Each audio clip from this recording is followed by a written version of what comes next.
በስመ አብ ወወልድ ወመንፈስ ቅዱስ አሐዱ አምላክ አሜን።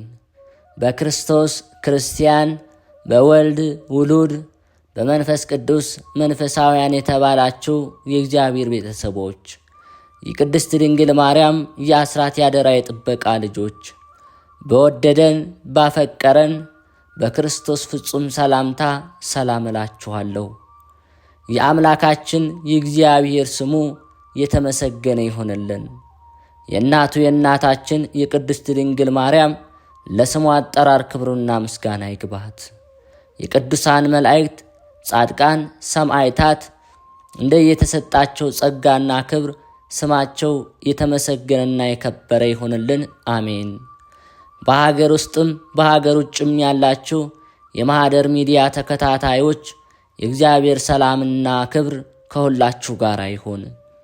እነሆ በዚህ ቻናል ሁልጊዜ በየዕለቱ መርሃ ግብር ስለምንለቅ ገድል፣ ጸሎት፣ ድርሳንና ስንክሳር የምናቀርብበት ሲሆን ይህንን ገድል፣ ጸሎት፣ ድርሳን በእምነት ብትሰሙ ከዲያብሎስ እስራት የምትፈቱበት ከተለያዩ ርኩሳት መናፍስት የምትጠበቁበት ስለሆነ እስከ መጨረሻው ታደምጡ ዘንድ በቅዱሳን ስም እንጠይቃችኋለን።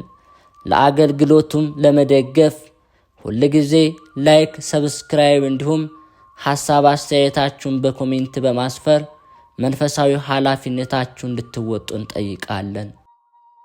እንኳን ለጻድቁ አባታችን አቡነ ሀብተ ማርያም ወርሃዊ የመታሰቢያ በዓላቸው በሰላም አደረሳችሁ። እንዲሁም በዚች ዕለት ታስበው ለሚውሉ ቅዱሳን ዓመታዊና ወርሃዊ የመታሰቢያ በዓላቸው በሰላም አደረሳችሁ። ከዚህ በመቀጠል የጻድቁ አባታችን የአቡነ ሀብተ ማርያም ገድል እናሰማለን። አንድ አምላክ በሚሆኑ በሦስት ስም አምነን ክቡር ረድኤቱ ይደርብንና የአቡነ ሀብተ ማርያምን ገድል እናሰማለን።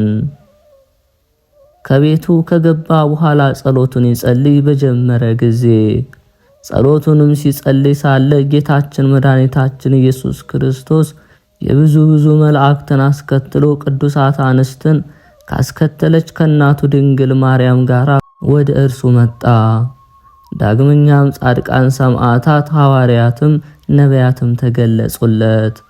አባታችን አቡነ ሀብተ ማርያም ያለበት ቤት ብርሃን ተመላ።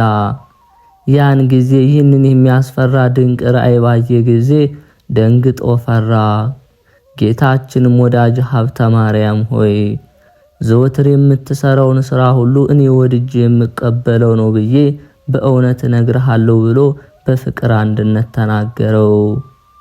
ልጅህን የቀማህን ሰው ይቅር ስላልክ ባለ ዘመን ሁሉ ካንተ እንዳልለይ የለመንከኝን ሁሉ እንዳደርግልህ በማይታበል ቃል እምልልሃለሁ። እናንተም በእኔ ዘንድ በሰማይ አባታችሁ በአብ ዘንድ ይቅርታን እንድታገኙ የምታዝኑ የምትራሩ ሁኑ ብዬ በዓለም ሁሉ ዙሬ ያስተማርኩትን ስለፈጸምክ እኔ ስለ አንተ በቀል ልገድለው ዘንድ ቸነፈርን በሰደድሁ ጊዜ አንተ ግን ልበ ሰፊ ነገር ኃላፊ ሆነ በሽታውን ሳትፈራ ገብተህ ጠየቅከው። ያንን ኃጢአተኛውን ሰው ኃጢአቱንም ይቅር ብለሃልና እኔም ስለዚህ በክብር ላይ ክብር በአክሊል ላይ አክሊል እጨምርልሃለሁ። እኔ የሰጠኸውን ቃል ኪዳን ተስፋ አድርጎ መጽሐፈ ገድልህን ለሚጽፈው የሚያጽፈውንም ድህነት በሚገኝበት ስሙን በመንግሥተ ሰማያት በእውነት እጽፈዋለሁ። ሥጋ ከተቀበረበት ቦታ በወዲያና በወዲህ ተከታትመው የሥጋዊ ደማዊ ሰው ጸሎት ሁሉ ወደ እኔ እንዲያሳርጉ መላእክተ ብርሃንን አዛለሁ። ከዚያ የተደረገውንም ይዞ አንተን ያከበረውን አከብረዋለሁ። አንተን የወደደ እኔንም መውደዱ ነውና የሰጠውክን ቃል ኪዳን አስቦ ለቤተ ክርስቲያን ቅብአ ዘይትን፣ ወይንን፣ ዕጣንን፣ ህብስትን እስከ ቀዝቃዛ ውሃ ድረስ በአንተ ስም መባ የሰጠውን ሰው የወደደውን ሁሉ አደርግለታለሁ። በመንግሥተ ሰማያትም ከወዳጆቼ ከቅዱሳን ጋር ደስ አሰኘዋለሁ። ትሩፋትን የሚናገር መጽሐፍን የሚያነብ ወዲያና ወዲህ ሳይል በማድነቅ መጽሐፈ ገድልህን የሚሰማ በግልጥ ካንተ ጋራ መንግሥተ ሰማያት እንዲገባ አድርገዋለሁ። ኃጥእ ሰው ሁሉ በሃይማኖት አምኖ አቤቱ የአባታችን የአቡነ ሀብተ ማርያም ፈጣሪ ኃጢአቴን ይቅር በለይ ብሎ ያንተን ስም ጠርቶ ቢለምነኝ ኃጢአቱን አሰርይለታለሁ። አንተ ስለወደድከኝ ንጹሕ ማደሪያ ስለሆንከኝ ከዚህ በፊት እንዳንተ ያለ ንጹሕ ድንግል ልበ ሰፊ ነገር ኃላፊ ትሕትናን የያዘ ደግ አዋቂ ብልህ ታጋሽ ሆነ የለምና አለው። አንተ በተሰጠህ ሀብት ከሌሎች ጣዖታት ለይተ ስለወደድህ ብቻ አይደለም፣ እኔ ከሌሎች መነኮሳት ወድጄ ስለመረጥኩህም ነው እንጂ። ሳልፈጥርህ አስቀድሜ ወድጄሃለሁና ተፈጥረህም በእናትህ ማኅፀን ሳለ አክብሬሃለሁና ማደሪያ አድርጌሃለሁና። ቅዱሳን መላእክቶችም የምትሻውን ይፈጽሙልህ ዘንድ አዛቸዋለሁ። ዘወትር ካንተ ጋር ይኖራሉ፣ ከአንተም አይለዩም። በሕፃንነት ወራት ሳለ በሌሊት ራእይ የተገለጽኩልህ እኔ ነኝ። እንቢ በላቸው እንጂ አንተ ያልሆነው እሸቱን ከልጆቹ ጋር አትብላ ስልህ ጌታዬ እሺ፣ ነገር ግን ስምህን ንገረኝ ብትለኝ ያን ጊዜ አልገለጽኩልህም ነበር። በኋላ ነግርሃለሁ ብዬ ነበርና ነገር ግን የምነግርበት ጊዜ ስለደረሰ እነግርሃለሁና ብሎ ያን ጊዜ የሥላሴን አንድነትና ሦስትነትን የሚያስረዳ አብይ ምስጢርን ነገረው። አቡነ ሀብተ ማርያምም የሰማውን ምስጢር ጽፎ አትሞ ከእርሱ ዘንድ በክብር አኖረው። ይህን መጽሐፍ ለምስክርነት በሌላ ቦታ ተቀምጧል። ይህንን ብንጽፍ ከነገሩ ብዛት የተነሳ መጽሐፍቱም ቦታ ባልወሰነው ነበር። ክብርና ምስጋና ይግባውና ጌታችን ኢየሱስ ክርስቶስ ሰላምታ ከሰጠው በኋላ መላእክቶቹም የሚሻውን ታደርጉለት ዘንድ እንድትጎበኙት እናንተም ለወዳጄ ለሀብተ ማርያም ቃል ኪዳን ግቡ አላቸው። የመላእክት አለቃ ቅዱስ ሚካኤልም አቡነ ሀብተ ማርያምን የቸርነት መልአክ ሚካኤል፣ የይቅርታ መልአክ ሚካኤል፣ የማዳን መልአክ ሚካኤል ሆይ ብለህ ስሜን ጠርተህ በለመንከኝ ጊዜ አንተን ለመርዳትና ለማዳን ፈጥኜ ወደ አንተ መጣለሁ አለው። ከቅዱስ ሚካኤልም በኋላ መጋቤ ደመና የሚሆን ሌላ መልአክ መጥቶ በስመ አብ ወወልድ ወመንፈስ ቅዱስ ብለህ ጸሎት በምትጀምርበት ጊዜ ልረዳ እመጣለሁና ስሜን በምስጋና ጎብኛለው። እንደዚህም ሁሉ ሰባቱ ሊቃነ መላእክት፣ አራቱ ጸወርተ መንበር ኪሩቤል፣ 24ቱ አጥንተ መንበር ካህናተ ሰማይ፣ አምላክን የወለደች እመቤታችን ድንግል ማርያም ሁሉንም እያንዳንዱን ስማቸውን እየለየ በጠራ ጊዜ በአንድነት ይጎበኙት ዘንድ ቃል ኪዳን ገቡለት። አባታችን አቡነ ሀብተ ማርያምም ከፈጣሪው ከእግዚአብሔር የተሰጠውን ክብር እያደነቀ በጾም በጸሎት ተወስኖ ኖረ።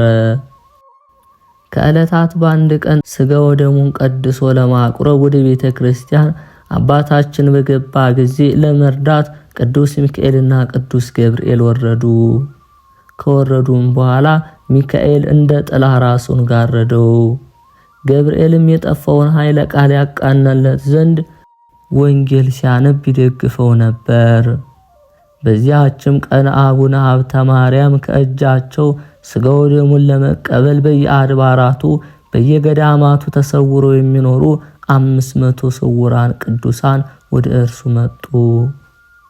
ጌታችን መድኃኒታችን ኢየሱስ ክርስቶስም ተገልጦ ከዛሬ ጀምሮ እስከ ዕለተ ሞትህ ከእጅ ሥጋ ወደሙን የተቀበለውን ምሬልሃለሁ፣ በስውሩም ሆኖ በግልጥም ሆኖ ዘወትር እንድትቀድስ አዛሃለሁ ብሎ ይህንንም ካዘዘው በኋላ ጌታ ተሰወረው።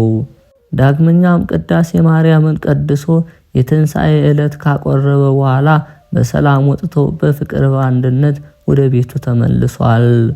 በመግባቱም ጊዜ አምላክን የወለደች በድንጋሌ ሥጋ በድንጋሌ ነፍስ የጸናች ክብርት እመቤታችንም ተገልጣ ነገም አንተው ቅዳሴን ቀድስ፣ ይህ ቅዳሴ መዓዛ ቅዳሴ ነውና የዓለም መሰረት ማርያም ወደ እኔ ነይ ብለህ በጠራይ ጊዜ ነቢያትን ሐዋርያትን አስከትዬ መጥቼ ባርክሃለሁ አለችው። አቡነ ሀብተ ማርያምም እመቤቴ ሆይ እንዳዘዝሽኝ እሺ ብዬ ቀድስ ነበር። ነገር ግን በተራዬ ከቀደስኩ በኋላ ነገ ባለተራ ቄስ ይቀድሳልና ለኔ ግን ማን ይሰጠኛል አላት። ክርስቶስን የወለደች ድንግል ማርያምም ፈቃዴ ስለሆነ አንተ እንድትቀድስ አደርጋለሁና አንተ ቀድስ ብላ ከእርሱ ዘንድ ተሰወረች።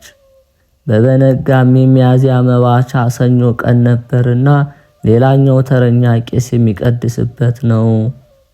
ተረኛው ቄስም ከእንቅልፉ በነቃ ጊዜ ቸኩሎ እየተፋጠነ ወደ ቤተ ክርስቲያን ሲሮጥ በጎዳና እግሮቹ ተሰነካከሉና ከድንጋይ ላይ ወደቀና ጥርሱ ስለደማ ስለ ሥጋው ደሙ ቅዳሴ ደንግጦ ከዚያም እያዘነ ወደ አቡነ ሀብተ ማርያም ሄዶ ያ ቄስ በጣም እያዘነ እየተከዘ በኔ ስም ከሚታጎል አንተ ቀድስልኝ አላቸው።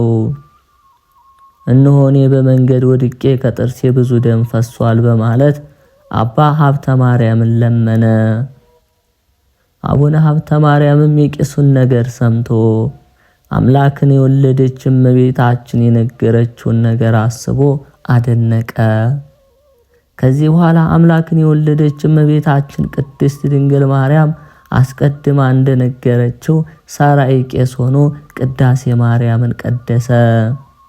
የዓለም ሁሉ መሰረት የምትሆኝ ማርያም ሆይ ይህንን ብሎ ስሟን በጠራ ጊዜ እመቤታችን መጥታ በእውነት ባረከችው።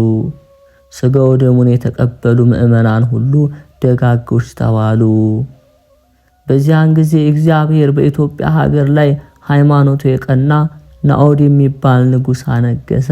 18 ዓመት ወደ እግዚአብሔር ከጮሁ በኋላ ለእስራኤል ድህነት እንደሰጣቸው የሞዓብ ሰዎች አገዛዝ ባጠናባቸውም ጊዜ ጦርነትን ባነሱባቸው ጊዜ እግዚአብሔር ጮህታቸውን ሰምቶ ሁለት እጁ ቀኝ የሆነ የጌራ ልጅ ናኦድን መድኃኒት አድርጎ እንደሰጣቸው በእርሱ ፍጹም ነፃነትን የሚያወጣ መድኃኒትን አገኙ። ልደቱን ለካዱ ለአይሁድ የጌራ ልጅ ናኦድን 80 ዘመን እንዳነገሰላቸው እንደዚሁም ሁሉ እግዚአብሔር የኢትዮጵያን ንጉሥ ናኦድን አነገሰ። ንዑድ ክቡር የሚሆን አባ ሀብተ ማርያም ግን እህል ሳይቀምስ በመጾም ሥጋው ካጥንቱ ጋር ተጣበቀ። ጌታችን ኢየሱስ ክርስቶስም ተገልጦ ወደ ንጉሥ ናኦድ ሄደ። የገለጽኩልህን ምስጢር መጽሐፍ ስጠውና በሀገርህ መብረቅ አመጣለሁ አልህ ብለህ ንገረው አለው። ምክንያቱም እግዚአብሔርን የሚያስቆጣ ሥራ በሀገሩ ላይ ተሰርቷልና። አባ ሀብተ ማርያምም እኔ ኃይል የሌለኝ ደካማ ነኝ፣ ዘመኑም የክረምት ወራት ነው፣ እንደምን ደርሳለሁ ጌታዬ ፈጣሪ ብሎ መለሰለት። ይህንንም አስተምረ የሰጠኝን መጽሐፍ ጌታዬ ሆይ አንተ መጽሐፉን ስጠው አስተምረው፣ መብረቅንም አውርደህ ጻድቃንን ከኃጥአን ጋር አታጥፋቸው። ጌታችን ኢየሱስ ክርስቶስም ኃይል የምሰጥህ እኔ ነኝ፣ እውር እውርን ቢከተል ሁለቱም ከጉድጓድ እንዲወድቁ እኔ እውር ነኝን?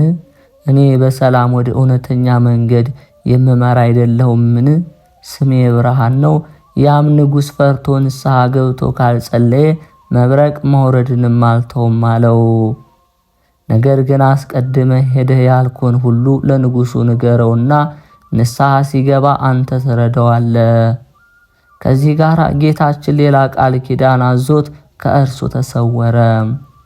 አባታችን አቡነ ሀብተ ማርያም ግን የጌታን ቃል ፈርቶ እየተፋጠነ ወደ ንጉሡ ሄደ። በደረሰም ጊዜ ጌታችን የሰጠውን መጽሐፍ ሰጥቶ አስተማረው። የላከውንም ሁሉ ነገረው። የመብረቁንም መውረድ አስመልክቶ አስረዳው። ንጉሡም መልእክቱን ከሰማ በኋላ ይህንን መጽሐፍ ተቀብሎ ከእግዚአብሔር እንደታዘዘ አውቆ ደንግጦ አዘነ። ከዚህ በኋላ የዚህን መጽሐፍ ትርጓሜ የሚያውቅ ከካህናት አንዱን ጠርቶ ንጉሡም እስኪ ንገረኝ፣ ይህ የመልእክት መጽሐፍን መርምረ ምስጢሩን ንገረኝ። ካህኑም መርምሮ ትእዛዙን ለንጉሡ ነገረው። አቡነ ሀብተ ማርያምን ያለንባቸውን ዘመናት ክፉ እንዳይሆኑ ስለኛ አንተ ጸንተ ጸልይልን እንጂ አንተ ካልጸለይክልን ሀገራችን ከመከራ አትድንምና አለው። አባታችን አቡነ ሀብተ ማርያምም እግዚአብሔር ይርዳን እንጂ ይሁን ጸልያለሁ አለው። ከዚህ በኋላ ንጉሡ ለአቡነ ሀብተ ማርያም ስራው ልዩ የሆነ የከበረ መስቀል ሰጥቶ አባቴ ሆይ መስቀሉን ባየህ ቁጥር ንዕድ ክብርት በምትሆን ጸሎታ አስበኝ። አባታችን አቡነ ሀብተ ማርያምም መስቀሉን አክብሮ ከተቀበለ በኋላ ንጉሡን ያጸነው ዘንድ ጠላቱንም ድል እንዲያደርግ በጸሎቱ ይረዳው ነበር። ከዚህ በኋላ አባታችን አቡነ ሀብተ ማርያምም ከንጉሡ ተሰናብቶ ተመልሶ ወደ ቤቱ ገባ። ንጉሡም ስላማጸነው ቃል እንደ ልማዱ በጾም በጸሎት በስግደት ጽኑ በሆነ ለቅሶ ዘወትር እየጸለየ በትጋት ኖረ። ጸሎቱን ከፈጸመ በኋላ ዳግመኛ ጌታችን ኢየሱስ ክርስቶስ አቡነ ሀብተ ማርያምን ንጉሡን ስራህና ድካምህን አይቻለሁ፣ ጸሎትህንም ተቀብያለሁ በለው።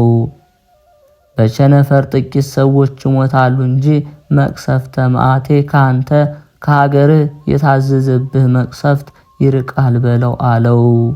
አባታችን አቡነ ሀብተ ማርያምም ለንጉሡም ነገረው። የነገራቸውንም ሰምቶ ወደ ንጉሡ ላከ። ኢያሱ ተልኮ ወደ ንጉሥ ሄዶ የተላከውን መልእክትም ለንጉሥ ነገረ። ንጉሡም ይህንን ነገር ሰምቶ እጅጉን ደስ አለው። ንጉሡም አንዱን መስቀል ለመምህሩ ከሰላምታ ጋር ሰደደለት። አንዱን መስቀል ለመልእክተኛ ለአባ ኢያሱ ለራስ ይሁን ብሎ ሰጠው። እርሱም ንጉሥ የላከለትን ለመምህሩ አደረሰ።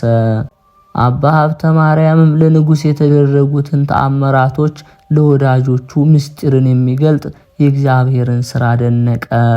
ከዚህ በኋላ በንጉሡ ሀገር መብረቅ ቸነፈር መጥቶ ጻድቁ በተናገሩት ምልክት ጥቂት ሰው ገደለ።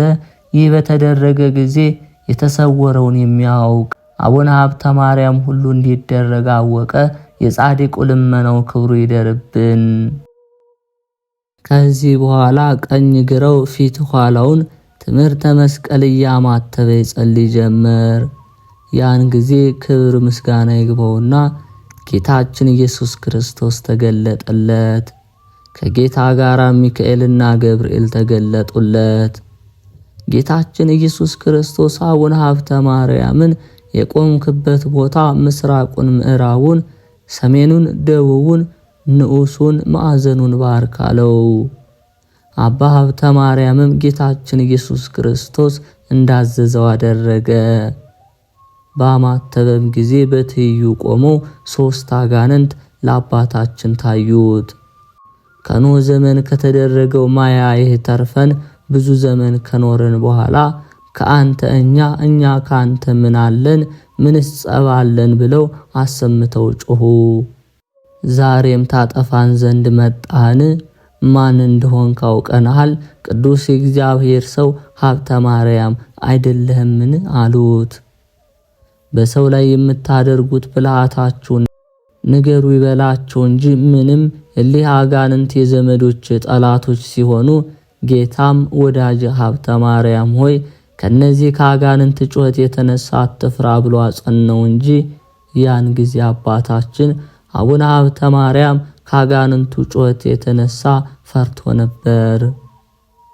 አባታችን ሀብተ ማርያምም እሊያን የተረገሙ አጋንንትን የሀገሩን ሰዎች እያሳታችሁ የምታጠፉ እናንተ ከወዴት የተገኛችሁ?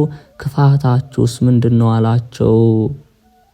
ከክፉዎች አንድ ጋኔን ለአባታችን ለአቡነ ሀብተ ማርያም ክርስቶስ በሥጋ ከመወለዱ አስቀድሞ በዚህ ሀገር ያሉትን ሰዎች እኔ ፈጣሪያችሁ ነኝ እያልኩ ሳታለላቸው ኖርኩ ብሎ መለሰለት። ክታብ መጽሐፍን፣ ቅጠል መበጠስን፣ ሞቶ ያደረውን ከብት መብላትን፣ የሰው ደም መጠጣትን፣ የሰው ሥጋ መብላትንም አስተማርኳቸው። በወፍ እንዲያሟርቱ ጣዖትም እንዲወዱ አደረኳቸው። በሚሞቱም ጊዜ ግን ፍዳ ወዳለበት ወደ ሲኦል አወርዳቸዋለሁ አለው። እንግዲህም ባለ ሥራ ሁሉ ክርስቶስ በተወለደና ብዙ ዘመን ከተፈጸመ በኋላ ተክለ ሃይማኖት የሚባል እንደ አንተ ኃይለኛ ሰው መጥቶ ከኢየሱስ ክርስቶስ በቀር ለኔ እንዳይገቡ ኃጢአታቸውን ማስተስር ይወላቸው ከጥፋት ጥበብም ለይቶ አስተማራቸው። ነገር ግን በብዙ አዘንኩ። ስራውንም አይቼ በምገድለው ገንዘብ እገድለው ዘንድ እየተተነኳኮልኩ በሚሄድበት ገንዘብ እገድል ዘንድ ፈለግሁ። ይበረታብኛልና ተሳነኝ እንጂ የሚገዙልኝ ወገኖቼንም ቀማኝ። ሁለተኛ ወንድሜን የሚወጣው ዘንድ በዘንዶ ተመሰለ። በመስቀል ባማተበበት ጊዜ ተሰንጥቆ ሞተ። እኔም ከእርሱ የተነሳ ስለፈራው ሸሽቼ ተሸሽጌ መንደር ለመንደር ስቅበዘበዝ ኖርኩ። ተክለ ሃይማኖት የሚባል ያ ሰው ከሞተ በኋላ ወደ እነዚህ ብንመለስ ወገኖቼን መንኩሰው አገኘኋቸው። እጅግ አዘኛለሁና በብልሃት ያስታቸው ዘንድ እነሱን እታገል ዘንድ ጀመርኩ። ነገር ግን እንደ ቀድሞ የኔ ብቻ ተገዥ ሊሆኑ አልቻሉም። ሆኖም ወደ ጭንቅ ነገር የምመራቸው ጥቂቶች ፈንታዬን አላጣሁም። አባታችን አቡነ ሀብተ ማርያምም ያሳትካቸው ፈንታዎች እነማን ናቸው? ስማቸውስ ማን ማን ይባላል አለው። ሰይጣንም ካሉት ጀምሮ እስከ ሞቱት ድረስ እያንዳንዱ ስማቸውን እየለየ እነ እገሌ እያለ ስማቸውን እየጠራ ከሕፃን እስከ ሽማግሌ የሆኑትን ስማቸውን ቆጥሮ ነገረው። በፊቱ የእገሌ ኃጢአቱ ይህ ነው፣ የእገሌም በደሉ ይህ ነው እያለ ያንዱን የበደላቸውን መጽሐፍ አነበበ። አባታችን አቡነ ሀብተ ማርያምን በምን ስራ ነው የምትተዋቸው? ምን ስራ ቢሰሩ ነው የምትጠላቸው? ያም ርጉም ሰይጣን እየሳቀ በጭንቅ ነገር ለአባታችን ለአቡነ ሀብተ ማርያም ነገረው። ያደረጉትን በደል ሁሉ ለካህን በተናገሩ ጊዜ እኔ ልሰውረው ስወድ ምክሬን በገለጡ ጊዜ ያን ጊዜ ትቻቸው ሸሻለሁ። ይህንንም ብሎ ነገረው። አባታችን አቡነ ሀብተ ማርያምም እኔንስ በምን ታስተኛለህ አለው። እርኩስ መንፈስም አንተንስ ማሳተውና ስምህ በተጠራበት እንኳን መቅረብ አይቻለኝም ብሎ መለሰለት። ነገር ግን ካንተ ተለይቼ ሄድ ዘንድ አሰናብተኝ አለው። ጌታችን ኢየሱስ ክርስቶስም አቡነ ሀብተ ማርያምም ብዙዎችን ቅዱሳን አስቷል፣ በክፋቱም አታሰናብተው፣ ከሰይጣን ከእግሩ በታች ያለውን መሬት ባርክ፣ ያን ጊዜ ምድር አፏን ከፍታ ተዋጠው፣ ጽኑ ፍዳ ወዳለበት ወደ ሲኦልም ታወርደዋለው። አባታችን አቡነ ሀብተ ማርያምም እግዚአብሔር እንዳዘዘው ከርኩስ መንፈስ እግር ያለውን መሬት በትምህርተ መስቀል በባረከው ጊዜ ምድሪቱ አፏን ከፍታ ያን ርኩስ መንፈስ እየጮኸ አባ ሀብተ ማርያም ሆይ ምን አደረግኩ እያለ ሲጮህ ምድር አፏን ከፍታ ዋጠችው። በዚህ ዓለም እንደነርሱ ያለ ክፉ መዓዛ የሌለ ክፉ ሽታ መጣ። ምድርም አፏን ከፍታ እሊያን ክፎች አጋንንት ወጣቸው ዘንድ ፍቀድልኝ ብላ ወደ አቡነ ሀብተ ማርያም እንዲህ እያለች ጮኸች። ያን ጊዜ ከዚያ ቆመው የቀሩ ሁለት አጋንንቶች እጅግ ፈሩ። ከስልጣኑ የተነሳ እሳት ከቦናልና ዘወትር ወዮልን፣ ወዴት እንሄዳለን እያሉ በአብይ ቃል እንዲህ እያሉ ጮኹ። ከነርሱ አንዱ ክንፍ ያለው እባብ ሆኖ ወደ አየር በበረረ ጊዜ መላእክት በእሳት መንኮራኩር ራሱን ቢቀጠቀጡት አፉንም ወደ ከፈተ ምድር ወደቀና እንደ ጓደኛው ወደ ሲኦል ወረደ። የቀረው ሶስተኛው ግን አባ ሀብተ ማርያም ሆይ ያደረኩት ክፉ ነገር ሳይኖር ያለ ጊዜ እንዳታጠፋኝ በምታመልከው አምላክ አምያለሁ። እኔ በዚህ ወራት ነው ከዚህ ሀገር የደረስኩ። ሀገሬ ግን የነበርኩባት አንጾኪያ ናት። በልጄ በዲዮቅልጥያኖስ ልብ ውስጥ አድሬ በውስጡ ብዙ ሥራ የሰራሁባት። በመኳንንት ሁሉ አድሬ በክርስቶስ ያመኑትን ክርስቶሳውያን የማጣላቸው በልጄ በዲዮቅልጥያኖስ አድሬ የምገድላቸው እኔ ነኝ ብሎ ጮኸ። ከእርሱም ዘንድ ወደ ሌላ ሀገር ሄጄ 46,000 ሰማዕታትን አስገድዬ 9,000 ሰማዕታትን አሳሰርኩ። ቆስጠንጢኖስ የሚባል ደግ ንጉሥ በነገሰ ጊዜ ክርስቲያኖችን ከእስር ቤት አስወጥቶ ፈጽሞ አከበራቸው። እኔን ግን አዋረደኝ።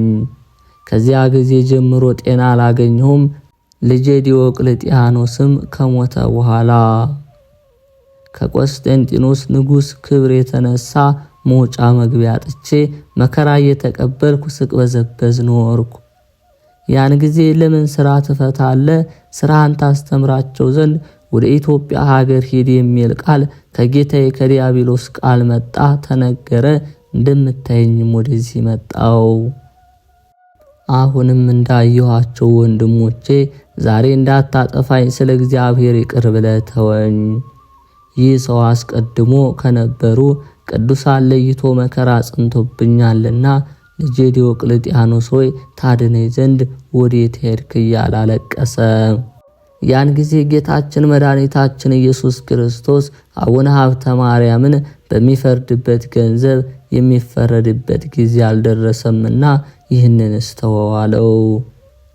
የጌታ ቃል እንዲህ ብሎ በተናገረ ጊዜ ሰይጣን ከአባታችን ተለይቶ በኖ ጠፋ።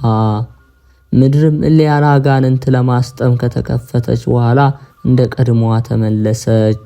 ዳግመኛም ጌታችን ኢየሱስ ክርስቶስ አባታችን አቡነ ሀብተ ማርያምን ወዳጅ ሀብተ ማርያም ሆይ እነሆ ከድካም ወደ ዕረፍት የምትሄድበት ቀኑ ደረሰ፣ ደስታህም እንደ ሻማ ተዘረጋ። ና ወደ ደብረ ሊባኖስ ውረድ፣ በዚያም ትቀበር ዘንድ አጽምም ከዚያ ከተቀበሩት ከቅዱሳን አጽም ትጨመር ዘንድ ወዳጅ ተክለ ሃይማኖት ስለ አንተ አጽም አጥብቆ ለምኖኛልና የአንተ አጽምና የእርሱ አጽም በደብረ ሊባኖስ ዳግመኛ በክብር እስከምትነሳ ድረስ በዚያ ይሆናል አለው። ይህንንም ካለው በኋላ ጌታችን ኢየሱስ ክርስቶስ ወደ ሰማይ በታላቅ ክብር ምስጋና አረገ። አባታችንም ከዚያ ከነበረበት ቦታ ተነስቶ ወጥቶ ወደ ደብረ ሊባኖስ ደርሶ ሳለ በደብረ ሊባኖስ ድብቅ ነገር ተገለጸለት። ከዕለታት በአንድ ቀን ወፍ በፊት ለፊቱ ተቀምጣ ጮኻ ለቀሰች። አባታችንም ስለ ወፏ ጩኸትና ለቅሶ በጣም አለቀሰ። ከእርሱ ጋር ያሉ መነኮሳትም አባታችን ሆይ ለምን ታለቅሳለህ አሉት። እርሱም ያች ወፍ ዛሬ አንቅ የሚባል አሞራ መጥቶ ጫጩቶቿን ገድሎ በልቷቸዋል፣ ቤቴንም አፍርሶብኝ ሄደ። አሁን ዳግመኛ መጥቶ እኔን እንዳይበላይ ብዬ ፈርቻ አለቅሳለሁ ትላለች። ስለዚህም ነው ወንድሞቼ ማለቅሰው አላቸው።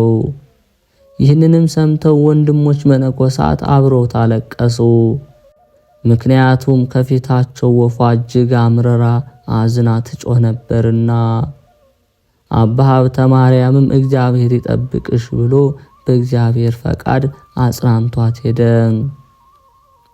ዳግመኛም በእግዚአብሔር ፈቃድ ወደፊት እንደምትሰራ አውቆ የሴቶች መነኮሳት ገዳም እየዞሩ እያዩ ሳሉ ስሟ አጋት የምትባል ባህር ቃሏን ከፍ አድርጋ የእግዚአብሔር ሰው ሀብተ ማርያም ሆይ የዚህ ሀገር ሰዎች በእኔ ላይ የሚያደርጉብኝን በደል ተመልከተኝ። ሌሊት በእኔ በባህር ውስጥ ቆመው በሚያድሩ ቅዱሳን ደም ተቀድሼ አድራለሁ። በሐብል ጀርባቸውንና መላ አካላቸውን ይገርፋሉ። በሾህም ሰውነታቸውን እየገረፉ የእሳት ቃጠሎ አስመስለው ደማቸውን ሲያፈሱ ያድራሉ። በቀን ግን ኃጢአተኛ ሰዎች ወደ እኔ መጥተው በልብሳቸው በሰውነታቸው ያለውን ወንዶችም ሴቶችም የዝሙት ስዕበቱን ሲያጥቡብኝ ረክሳለሁና አባ እነዚህ ኃጥአን ከኔ ዘንድ እንዲወገዱልኝና ጻድቃን ብቻ ወደ እኔ እንዲሰበሰቡ ጸሎት አድርግልኝ አለችው። ሄኖክ ባህረ ናጌቤን ቃል በቃል እንዳናገረ አባታችንም አጋት ባህር እንደዚያ ካናገረች በኋላ የባህር ቃሏን ሰምቶ ለልጆቹ ነገራቸው። ልጆቹም ሰምተው በጣም አደነቁ። አባታችን ግን ባህር የእግዚአብሔር ፍርድ እስከሚደርስ ዝም በይ፣ ዳግመኛ ሌላ ባህር እንዲህ ስትል ሰማ። ቅዱስ ሆይ ፍረድልኝ፣ አንድ ታላቅ ዘንዶ የሀገሩ ሰዎች አለ ዕውቀት የሚያመልኩት ሁሉ ጊዜ እየመጣ ከኔ ይጠጣል፣ በጣም አዝናለሁ ብላ ለአባታችን ነገረችው። ከጌታችን ከኢየሱስ ክርስቶስም ቃል ከሰማይ እንዲህ መጣ። እርሱንም እኔ ፈጥሬዋለሁ፣ አንቺንም እኔ ፈጥሬሻለሁና ፍዳውን የምከፍልበት ጊዜው አልደረሰምና እስከዚያ ታገሺ ባህር የሚል ቃል ተሰማ። ያን ጊዜም በእግዚአብሔር ትእዛዝ ባህር ከጩኸቷ ዝም አለች። ለአባታችን ግን በሀገረ ዕቃው ይኖር እንደነበረው እንደ አባ መቃርስ ሁሉ ምግባርና የተሰወረውን ሁሉ እንዲያውቅ እግዚአብሔር ጸጋ ስለሰጠው የሰውን ኃጢአት እያንዳንዱን የተደበቀውን ያውቅ ነበር። አንዳንድ ካህናትም ወደ መቅደስ ገብተው መስዋዕትን ማሳረግ የማይገባቸውን መላእክቶች እንደሚያስወጧቸው አይቶ ስራቸውን ሁሉ ለሚታመኑትና ለሚከተሉት ሁሉ ይነግራቸው ነበር። አባታችን አቡነ ሀብተ ማርያምም ከጾምና ከትምህርት ብዛት የተነሳ በደከመ ጊዜ በባህር ውስጥ ስለመቆም ፈንታ ውሃውን በእንስራ እየመላ 4ቱን ወንጌል እያነበበ በጠዋትም በማታም ይጠመቅ ነበር። ቄሱ አንድ ጊዜ በአብ ስም አጠምቃለሁ፣ በወልድ ስም አጠምቃለሁ፣ በመንፈስ ቅዱስ አጠምቃለሁ እያለ ባጠመቀውን ጊዜ መንፈስ ቅዱስም ወርዶ በአባታችን ያድር ነበር። ተለይቶት ሳይሆን መገለጡን ስራ መስራቱን መናገር ነው። የተጠመቁበትም ውሃ መሬት ሳይደርስ መላእክት በክንፋቸው ተቀብለው ሀብተ ማርያም የተጠመቀበትን ውሃ አንስተው ወደ ላይ ያሳርጉት ነበር። ዳግመኛም ያ ውሃ ከሰማይ ወርዶ በአባታችን በአቡነ ሀብተ ማርያም ላይ ባካፋ ጊዜ የደረቀችው መላዋን መሬት ሁሉ ያለመልማት ነበር። ነብዩ ዳዊትም የአዳም ልጆች በአንተ ያምናሉ፣ ከቤት በተገኘ ጠል ይረካሉ፣ ከደስታ ወንዝ የተገኘውን ውሃ ታጠጣቸዋለህ እንዳለ የጻድቃን ዘወትር ስራቸው እንዲህ ነውና። ከዕለታት በአንድ ቀን በነሐሴ 24 አቡነ ተክለ ሃይማኖት መታሰቢያቸው በዓል የብዙ ጻድቃን ስውራኖች በብርሃን ሰረገላም ተጭነው መጥተው ቅዱስ በሆነች ቦታ በአባታችን በአቡነ ተክለ ሃይማኖት መካነ መቃብር በተሰራው ቤተ ክርስቲያን ቁርባን ሲቀበሉ አየ። ከዚህ በኋላ ዕለተ ሞቱ በደረሰ ጊዜ ለሞቱ ምክንያት የሚሆን ቸነፈር ያዘው። መድኃኔ ዓለም አምላካችን በአብይ ምስጋና ወደ እርሱ መጥቶ ሰላም ላንተ ይሁን ወዳጄ ሀብተ ማርያም ሆይ፣ ዛሬ ግን ወደ አንተ የመጣሁት ከድካም ወደ ዕረፍት ወስድ ዘንድ 7 የጽድቅ የክብር አክሊሎችንም አዘጋጅቼልሃለሁ። አንደኛ ስለ ንጹሕ ድንግልና፣ ሁለተኛ ዓለምንና በውስጡ ያለውን ንቀህ በመኖር፣ ሶስተኛ ስለ ፍጹም ምንኩስና፣ አራተኛ ዘወትር 4 ወንጌላትን በማንበብ በመጸለይ ስለኔ ምክንያት፣ አምስተኛ በረሃብ፣ ስድስተኛ በጾም ስለተጋደልክ፣ ሰባተኛ በልብህ ቂምና ጥላቻን፣ ትዕቢትን፣ ትምክህትን ባለማሳደርና በልብህ ውስጥ ባለማስቀመጥ፣ ስለ ንጹሕ ተልእኮ ክህነት፣ ስለ ምዑዝ ዕጣን፣ ስለ ንጹሕ መስዋዕት ነው። እሊህ 7ቱን አክሊላትም እያንዳንዳቸውን ባለ 15 ብርና ጌጥ ያላቸው ናቸው። አህጉረ ገነትም በውስጧ እንዳንተ ላሉ ወዳጆች የሚገቡባት ቤት እሰጥሃለሁ። በምሰጥህም ቤት መታሰቢያን ያደረገ በጸሎተ የተማጸነ ይገባል። የወርቅ ጫማን፣ የእሳት መስቀል፣ የብርሃን ልብስን፣ ድብቅ መናን እሰጥሃለሁ አለው። መድኃኔ ዓለምም ይህንን ቃል ኪዳን ሲሰጠው 99 ነገደ መላእክት በየሥርዓታቸው መጥተው ቆሙ። ወዳጃችን አቡነ ሀብተ ማርያም ሆይ ሰላም ላንተ ይሁን። ዛሬ በዝማሬና በመሐሌት ከፀሐይና ከጨረቃ ከከዋክብቱም 7 እጅ የምታበራ ወደ ሰማያዊት ሀገር እንወስድህ ዘንድ መጥተናልና ደስ ይበልህ አሉት። ቅዱስ አባታችን አቡነ ሀብተ ማርያም ለእግዚአብሔር በሰማያት ምስጋና ይሁን፣ በምድርም የሰው ልጅ ለወደደውና ላፈቀረው ሁሉ ብሎ አመሰገነ። ይህንንም ባለ ጊዜ አምላክ በሶስትነቱ ተገልጾ ታየው። ከዮሐንስ መጥምቅ ጎን ለጎን ቀጥላ ያለችውን ከፀሐይ እልፍ እጅ የበለጠ የምታበራውን ሀገር እንድሰጥ እነሆ በማይሻር ቃል የማልኩልህ አለው። እውነት እውነት እልሃለሁ መታሰቢያን ያደረገ ስምህን የጠራ ለቤተ ክርስቲያን ዕጣን የሰጠ ወይም ዘቢብ የሰጠ ወይም መብራት የሰጠ ካንተ ጋር ይኖራል። አራቱ ወንጌልንም ታነብ ስለነበር ለእያንዳንዱ የወንጌል ቃል ፍሬን 1000 አደረግኩልህ። ይህ ቃል ኪዳኔ ላመኑ ልጆችህና መታሰቢያን ለሚያደርጉ ሁሉ ማየ ጸሎቱን ለሚጠመቁ፣ ለሚያነቡ፣ ለሚያስነብቡ ይህንን ቃል ኪዳን ሰጥቻለሁ። ይህንንም ካለው በኋላ ጌታችን ኢየሱስ ክርስቶስ አፉን 3 ጊዜ ሳመው። ያን ጊዜም ከመድኃኔ ዓለም ጣም ፍቅር የተነሳ ነፍሱ ከስጋው ተለየች። ጌታችን ኢየሱስ ክርስቶስም ተቀብሎ አቀፋት፣ ከእርሱ ጋር ወደ ሰማይ አሳረጋት። ያን ጊዜም በቅዱሳን ሰራዊተ መላእክት ዘንድ ታላቅ እልልታ፣ ብዙ ደስታ ሆነ። በሰማያዊ መላእክት በምድራውያን ስውራን ቅዱሳን ዘንድ ታላቅ ደስታ ሆነ።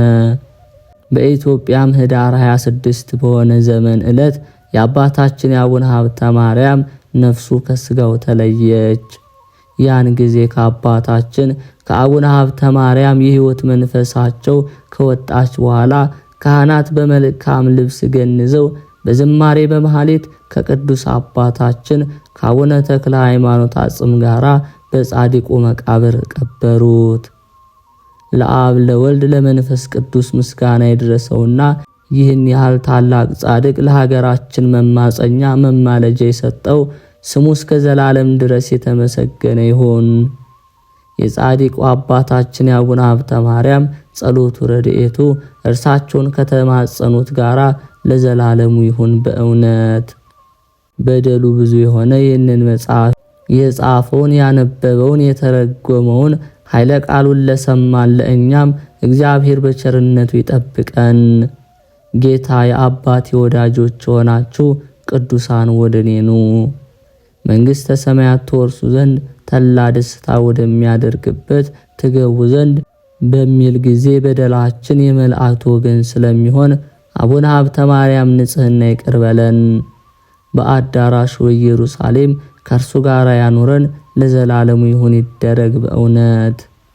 ጻድቁ አባታችን አቡነ ሀብተ ማርያም ያደረጉት ተአምር ልመናው ክብሩ ይደርብንና ስንክሳር በሚባል መጽሐፍ የተደረገውን የአባታችን የአቡነ ሀብተ ማርያም ተአምር ነው። በአባታችን በአቡነ ሀብተ ማርያም ቤተ ክርስቲያን ውስጥ ስንክሳር የሚባል መጽሐፍ ነበር።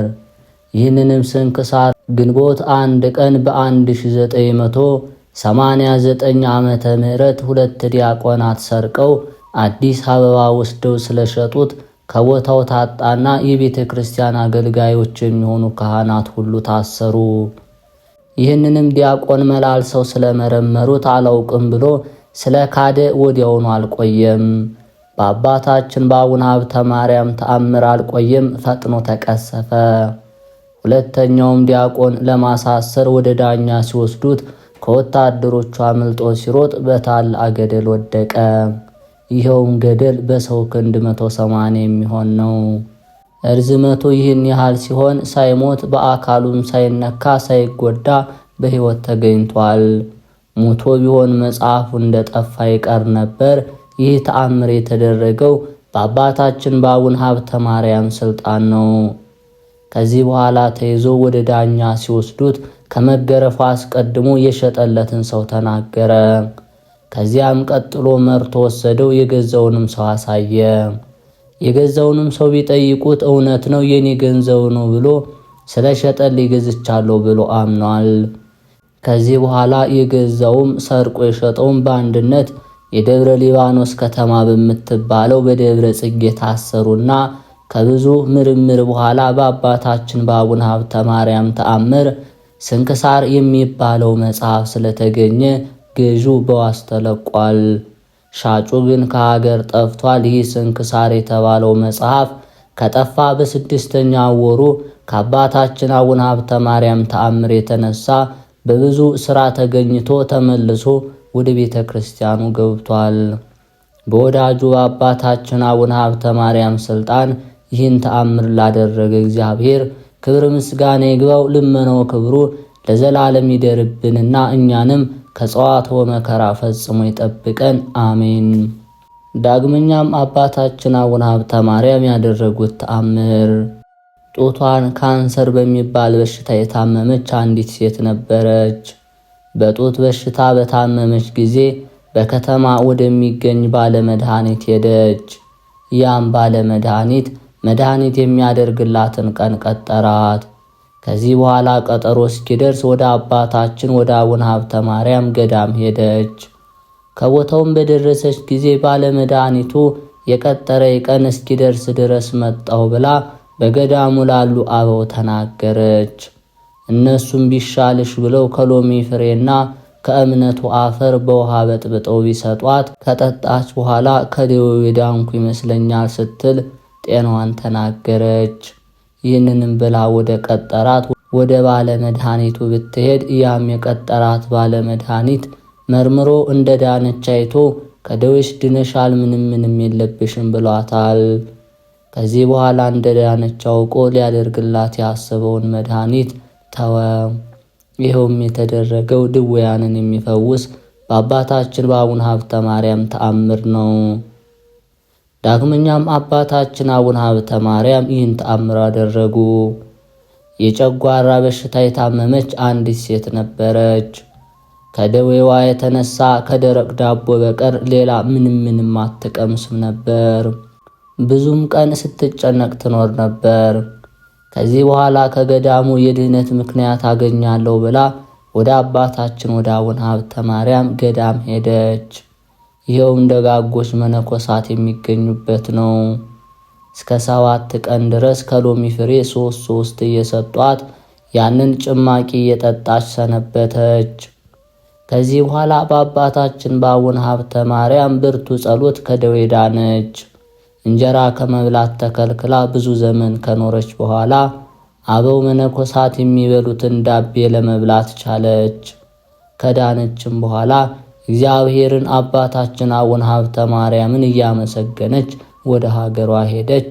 ልመናው ክብሩ ለዘላለም ለሁላችን አድሮ ይኑር፣ አሜን። በእውነት ታኅሳስ 26 የዕለቱ ስንክሳር። አንድ አምላክ በሆነ በአብ በወልድ በመንፈስ ቅዱስ ስም ታኅሳስ 26 በዚች ቀን ከሮሜ ሀገር የነበረች አንስጣስያ በሰማዕትነት ሞተች። የዚች ቅድስት አባቷ ጣዖትን የሚያመልክ ነው። እናቷ ግን ክርስቲያን ናት። ይህችም ቅድስት በወለደቻት ጊዜ አባቷ ሳያውቅ የክርስትና ጥምቀትን በስውር አስጠመቀቻት። አውቆ ቢሆን ማጥመቅ ባልተቻላትም ነበር። ከዚህ በኋላ በበጎ አስተዳደግ አሳደገቻት። በቀናች ሃይማኖት እስካጸናቻት ድረስ የቤተ ክርስቲያንን ትምህርት አስተማረቻት። ጠባይዋን መለወጥ ለማንም አልተቻለውም። አድጋ አካለ መጠን ባደረሰችም ጊዜ አባቷ እንደ እርሱ ላለ ከሃዲ ሰው አጋባት። እርሷ ግን እጅግ ጠላችው። ልትገናኘውም አልፈለገችም። በሴቶች ላይ በሚሆነው ግዳጅና አንዳንድ ጊዜ በደዌ የምትመካኝ ሆነች።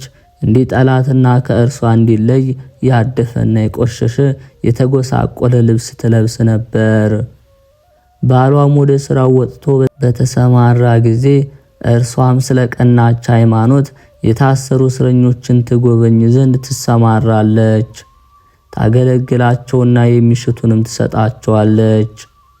ባሏም ይህንን የምትሰራውን ባወቀ ጊዜ ወደ ውጭ እንዳትወጣ በቤት ውስጥ ዘጋባት። እርሷም ከእጁ ያወጣት ዘንድ አዘውትራ በመረረ ለቅሶ ወደ እግዚአብሔር የምትለምን ሆነች። ጌታችንም ልመናዋን ሰምቶ ያንን ሰው አጠፋው።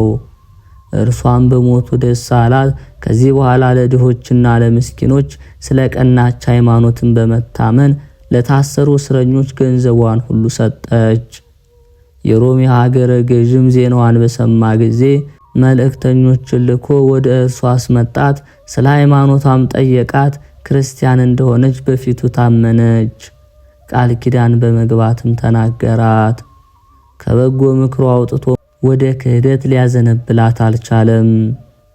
በዚያም ጊዜ በብዙ በተለያየ ስቃይ አሰቃያት። ከዚህም በኋላ ወደ ባህር ያሰጥሟት ዘንድ አዘዘ። ባህሩም በሕይወቷ ተፋት። ዳግመኛም በአራት ካስማ መካከል አስተኝተው ዘርግተው አስረው ታላቅና ጽኑ የሆነ ግርፋትን ይገርፏት ዘንድ አዘዘ። መኮንኑም እንዳዘዘ አደረጉባት፣ ግን ምንም ጉዳት አልደረሰባትም። ከዚህ በኋላ ወዳዘጋጁላት የእሳት ማንደጃ ጨምሯት ዘንድ በጨመሯትም ጊዜ ነፍሷን በእግዚአብሔር እጅ ሰጠች። በመንግሥተ ሰማያትም የሰማዕትነት አክሊል ተቀበለች። ለእግዚአብሔር ምስጋና ይሁን፣ እኛንም በጸሎቷ ይማረን፣ በረከቷም ከኛ ጋር ትኖር አሜን። ጌታ ሆይ ከብልጽግናቸው ብዛት የተነሳ ብዙ መባ ካገቡት ይልቅ የድሃይቱን አነስተኛ መባ እንደተቀበልክ ለሁል ጊዜ የሚያገለግሉ አእላፍ መላእክትን እያሳሰብው በችግሬ ጊዜ የማቀርብልን ምስጋና ተቀበል። እናንተም ቅዱሳን ነቢያት፣ የወንጌል ሰባኪያን ሐዋርያት፣ ሰማዕታትና ጻድቃን፣ ትጉሃን መላእክት፣ ፍዩማን ደናግል እንዲሁም ደጋጎች መነኮሳት ሆይ ልጅ አዋቂ ሳይለይ የምንሰባሰብበትን ጉባኤ ቦታ ባርኩ። ይህንን መጽሐፍ ወረቀት አዘጋጅቶ ብራና ደምጦ የጻፈውን ያጻፈውን የተረጎመውን ቃለ ንባቡን በእርጋታ መንፈስና በተመስጦ ሕሊና ያዳመጠ በደለኛን ሁሉ የምታስምር የጌታ እናቱ በማርያም ጸሎት ኢየሱስ ክርስቶስ በአንድነት ይማረን። የተከበራችሁ የልዑል እግዚአብሔር ቤተሰቦች፣ የማህደር ሚዲያ ተከታታዮች ይህንን መንፈሳዊ ቻናል በምትችሉት መጠን ለሌሎች በማጋራት ሐሳብ አስተያየታችሁን ይሻሻሉ የምትሉትን ኮሜንት ላይ በማስፈር ቪዲዮ ላይክ፣ ሰብስክራይብ በማድረግ መንፈሳዊ ድጋፋችሁ አይለየን እንላለን።